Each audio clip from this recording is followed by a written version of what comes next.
Police সমাধান করতে পারবেন আপনারা, আমরা সবাই মিলে। আমরা সবাই যদি সচেতন করি এবং যার যার দায়িত্বটা আমরা যদি ঠিকভাবে পালন করি, তবে কিন্তু এই ঘটনা ঘটবে না।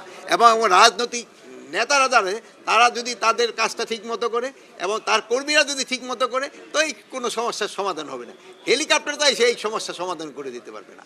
আর যেহেতু এইবার সবচেয়ে সর্বোচ্চ ফোর্স দেওয়া হয়েছে, এবং যেহেতু আপনি জানেন এখানে নদী নালা বহু রয়ে গেছে, এই জন্য কোস্টগার্ড এবং নেভির সংখ্যা অনেক বাড়িয়ে দেওয়া হয়েছে। এবং এই জন্য যে তাদের জিনিস পরিবহন করার জন্য এই জন্য কিন্তু এই স্পিড বোট এবং অন্যান্য জিনিসগুলো কিন্তু বাড়িয়ে দেওয়া হয়েছে। কোন পুলিশ উইথড্র করে নিয়ে গেছেন? আপনি এটা কই থেকে জানলেন? এখন 16 না, নেভি মনে হয় 35টা দিছে, 35টা স্পিড বোট থাকতেছে।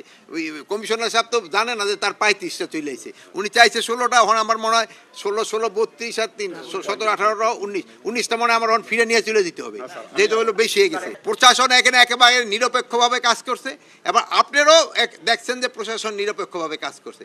এখন যার যার বক্তব্য শেষে দিবে, পলিটিক্যাল বক্তব্য তো এক একজন দিয়ে যাবে, যেহেতু তার তো ভোট টানতে হবে। ভোট টানার জন্য তারা বিভিন্ন কৌশল অবলম্বন করে, তো এটা তাদের কৌশল। বাট আমরা আমাদের এই বাহিনী এবং আমাদের সরকারি কর্মচারী সবাই নিরপেক্ষভাবে কাজ করবে, এতে কোনো সন্দেহ নেই।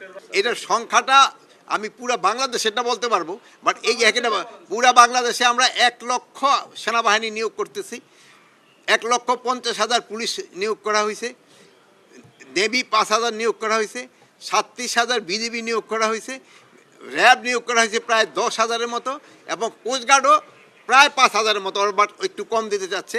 এবং সবচেয়ে বড় বাহিনী হলো আনসার প্রায় 6 লাখের মতো আনসার নিয়োগ করা হচ্ছে। এছাড়া ইন এডিশন আমরা বিএনসিসি নিয়োগ